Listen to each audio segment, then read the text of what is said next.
Halo, oke semuanya, balik lagi bareng Darut Motovlog.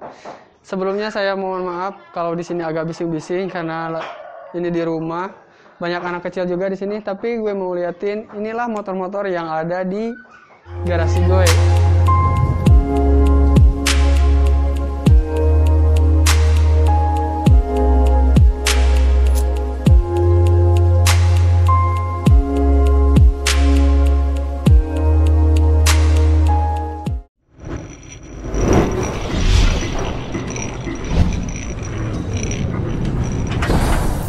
Oke, selamat pagi semuanya. Jadi ini motor-motor yang ada di garasi gua, dan mohon maaf juga kalau videonya nanti bakalan banyak suara ayam, suara burung, suara anak kecil karena ini di rumah.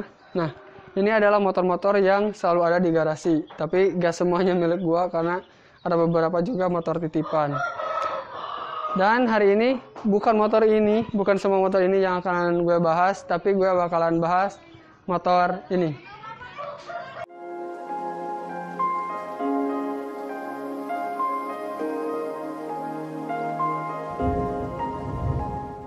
Oke, jadi motor ini yang bakalan gue bahas kali ini. Kenapa? Karena PCX ini sudah ada yang barunya, yaitu versi 2021 dengan cc lebih gede, yaitu 160 cc dan menggunakan mesin ESP+. Nah, sebelum kita bahas motor yang baru itu, kita bahas dulu motor ini nih. Jadi motor ini kurang lebih udah di rumah selama 2 minggu lebih. Dan motor ini adalah keluaran tahun 2019 akhir atau 2020 awalan. Motor ini kemarin udah gue pakai bolak-balik jauh dengan beberapa medan yang gue lalui. Di antaranya ada turunan, tanjakan, tikungan, jalan-jalan berkerikil, jalan habis longsor. Semuanya tuntas habis digabres lah sama motor ini. Nah, di sini gue bakalan mengutarakan beberapa kekurangan yang ada di PCX 2020 ini, supaya mungkin nanti bisa jadi perbandingan untuk PCX yang baru. Karena hari ini juga resmi PCX 160 cc resmi meluncur di Garut ya. Kalau ke Indonesianya kan minggu kemarin, tanggal 7 atau tanggal 9. Nah, sampai ke Garut hari ini tanggal 12 Februari. Jadi hari ini kita bakal langsung ke dealer buat lihat, komparasikan motor ini dengan versi yang 2021-nya. Oke, lanjut ke pembahasan. Apa aja yang kurang dari motor ini? Secara desain, kalau misalkan kalian cari racing-racingan, cari looks, mungkin emang pilihannya bukan ke motor ini.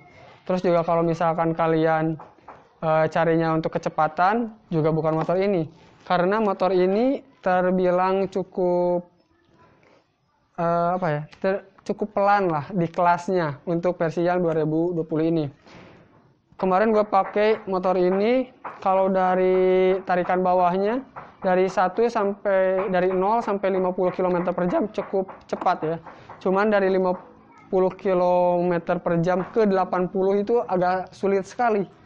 Dan gue mentok-mentok pun pakai motor ini hanya di 77, 78, 79. Untuk lewat dari 80 itu agak lama. Nyampe tapi agak lama. Jadi putaran atasnya agak kurang untuk motor ini. Terus juga kelemahan kedua mungkin agak minor, ada di joknya nih. Meskipun motor ini shock breakernya enak, empuk, depan belakang ya cukup lah gitu, gak terlalu keras. Cuman yang membuat jengkel itu ada di joknya. Joknya ini keras banget. Meskipun ini tuh joknya tuh keras banget. Meskipun terlihat agak tebal, tapi kalau kita buka ininya, nih, kita lihat joknya.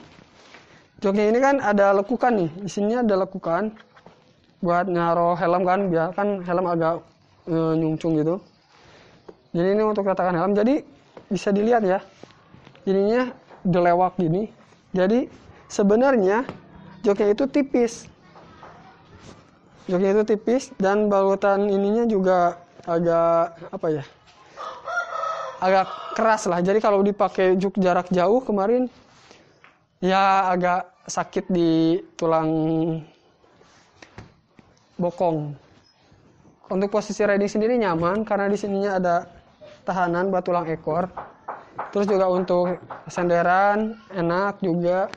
Posisi riding pokoknya enak, cuman ya kendalanya di performance mesin dan di ini nih, di joknya.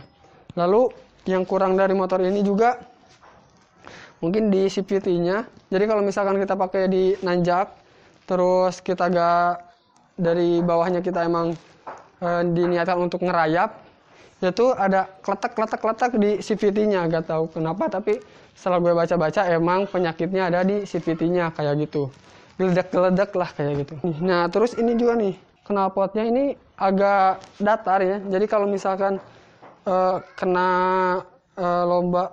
gelombang air gitu agak ngeri juga karena takutnya masuk ke knalpot. Nah ini knalpotnya tuh lurus banget kan. Beda kalau sama di versi Yamaha nih, kayak di Aerox. Aerox itu meskipun knalpot standar, tapi dia agak nyungcung ke atas gitu. Jadi lubang keluaran dari knalpotnya itu agak tinggi, jadi nggak terlalu khawatir buat masuk ke jalanan yang mungkin agak banjir lah kayak gitu. Ini tuh agak was-was aja gitu. Nah, mungkin itu aja sih untuk kekurangan motor ini, cuman ada di performance mesinnya yang agak lemot, terus juga di joknya yang agak keras, terus juga ya udah sih segitu. Overall ini motor enak banget. Terus juga mungkin segi desain ya, untuk motor ini agak terlihat gemuk, terlalu gemuk dan gak sebanding lah gitu kasar nama. Kalau misalkan dilihat dari kompetitor seperti Yamaha gitu, desainnya kan racing look gitu. Cuman kalau ini sih nggak racingan. Tapi kalau misalkan berbicara dengan elegan, terus premium, ini motor emang bener-bener premium banget, elegan banget. Bisa dilihat dari instrumen clusternya. Ini tuh ada di balik mika ininya tuh ada yang silvernya, dan itu kelihatan 3D banget gitu, dan kesannya tuh mewah, gak polos, cuman gak hanya sekadar LCD yang dibalut dengan mika polos, tapi di sini ada tekukan-tekukan di dalamnya yang silver ini, sehingga menimbulkan kesan 3D gitu. Jadi bagus banget, pas banget lah, kesan mewahnya itu dapat. Terus untuk sistem penggerakan juga enak, rem-remnya enak, mantap banget, empuk banget, gak ada kendala sama sekali. Untuk libas jalanan-jalanan yang licin dengan kerikil, ini meskipun yang versi ini belum ada traction controlnya, tapi enak banget, ban gak selip sama sekali. Terus juga tenaga ada terus karena motor ini mungkin torsinya gede ya. Meskipun ditanjakan kita pakai pelan, itu bisa nyampe dan tanpa kendala sedikit pun, cuman agak sedikit ganggu itu suara keletak-keletak di CVT-nya aja. Kayak gitu. Nah oke, segitu aja untuk kekurangan dari motor ini. Cuman 3 poin lah kalau misalkan gue rinciin.